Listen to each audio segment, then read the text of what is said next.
There is one object on this planet that has been used in more wars, more revolutions, and more conflicts than any other weapon in human history. It has appeared on the flags of 3 nations. It has been fired on every single continent except Antarctica. And right now, as you watch this, there are an estimated 100 million of them in circulation across the globe. Not nuclear warheads, not tanks, not fighter jets. A rifle, designed by a semi-literate Soviet farmer's son, built to be so simple a child could use it. And that is exactly the problem. This is the story of how one weapon became the most powerful symbol of war, revolution, and chaos the modern world has ever seen, and why it shows absolutely no signs of going away. The man the Soviets needed. It's 1941. Germany has just launched the largest military invasion in human history, Operation Barbarossa. Soviet soldiers are dying by the hundreds of thousands, and a 22-year-old tank sergeant named Mikhail Kalashnikov is lying in a hospital bed with a shattered shoulder. He isn't a trained engineer. He barely finished secondary school. But lying in that hospital, listening to other wounded soldiers complain about their rifles, how they jammed, how they broke, how they were nothing compared to what the Germans were carrying, something clicked in his mind. He later said he had one single thought: I want to make something that will help my country win the war. What Kalashnikov didn't know is that he was about to solve a problem that had haunted military commanders for decades. See, before World War II, armies faced a brutal trade-off. Bolt-action rifles were accurate but slow. Submachine guns were fast but had terrible range. The Germans had started experimenting with something in between. The Sturmgewehr, the assault rifle. It was revolutionary. The Soviets noticed. After the war ended, the Soviet military launched a design competition. They needed their own assault rifle. Kalashnikov entered. He lost the first round, lost the second round, but he kept refining. He borrowed ideas from the German Sturmgewehr, from the American M1 Garand, and combined them with his own obsessive simplicity. His principle: if it can break, remove it. If it's complicated, simplify it. In 1947, his design won.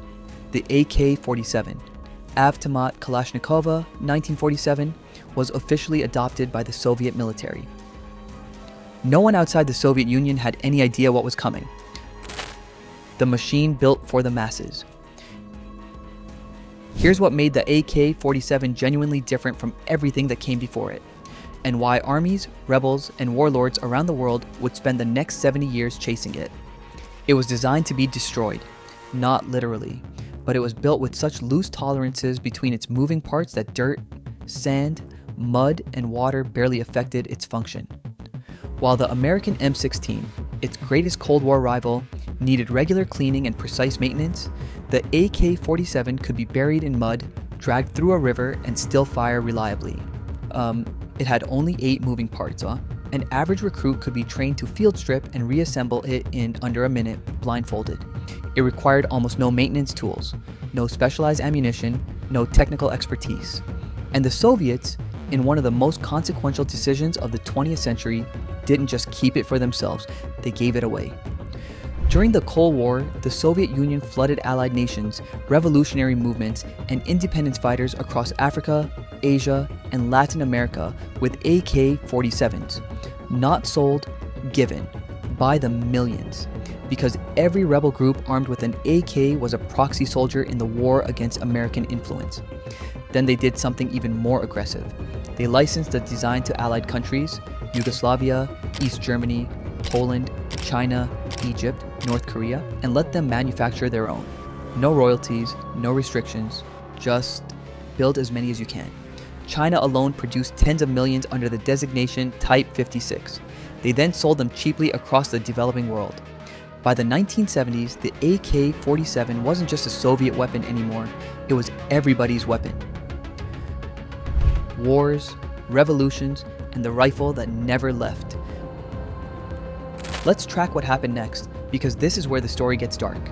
The Vietnam War. North Vietnamese forces, supplied by the Soviet Union and China, were armed almost universally with AK variants.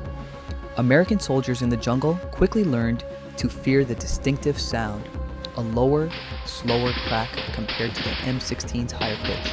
They called it the sound that won Vietnam. Then came Afghanistan, 1979. the Soviet Union invades. The CIA, through Pakistan, begins arming the Mujahideen fighters. With what? AKs, captured Soviet ones, Chinese copies, Egyptian versions. America was now using the Soviet Union's own weapon against them. When the Soviets left in 1989, defeated, they left behind hundreds of thousands of AKs. Those rifles didn't disappear. They migrated into Pakistan, into Iran, into the hands of groups that would eventually become the Taliban and Al-Qaeda. The same pattern played out across Africa: Angola, Mozambique, Ethiopia, Rwanda, Sierra Leone. Each conflict ended, soldiers went home, but the rifles stayed. They were traded, sold for a few dollars, or simply picked up off the ground.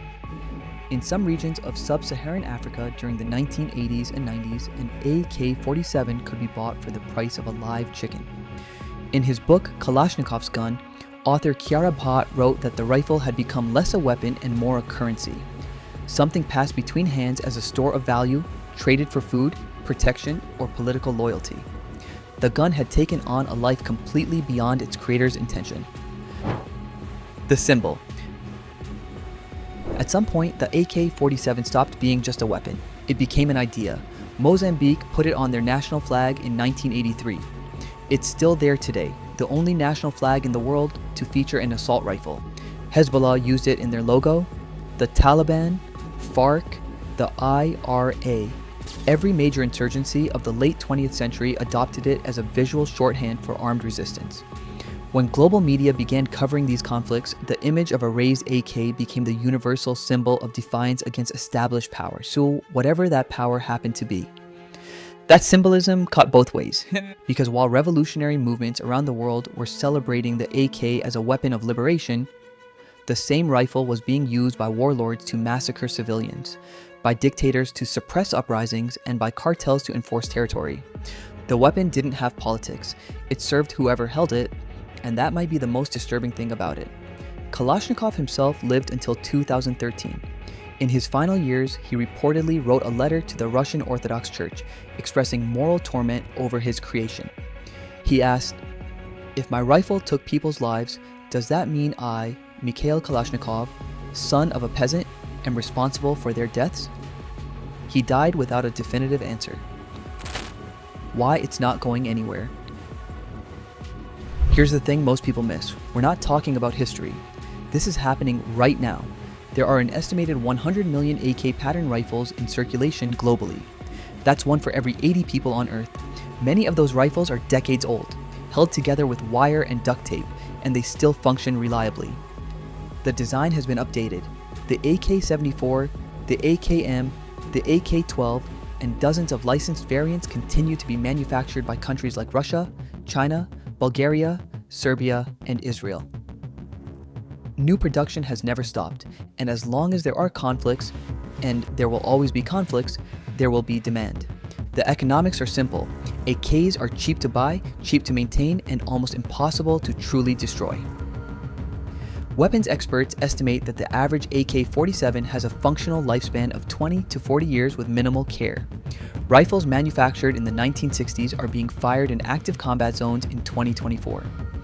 Unlike a tank that needs fuel or a jet that needs trained pilots, an AK needs almost nothing. That's why it doesn't just survive wars, it outlives them. Mikhail Kalashnikov wanted to protect his country. He designed something simple, rugged, and effective, and by doing so, accidentally handed the entire world a weapon it couldn't put down. The AK-47 didn't take over the world because it was the best rifle ever made. It took over because it was the most accessible weapon ever made. Cheap enough to give away, simple enough for anyone to use, and durable enough to outlast the conflicts it was built for. That's not a success story, that's a warning. If you found this video interesting, you'll want to watch our next one, because the story of how America tried to counter the AK-47 with the M16 is even stranger than this one. See you there.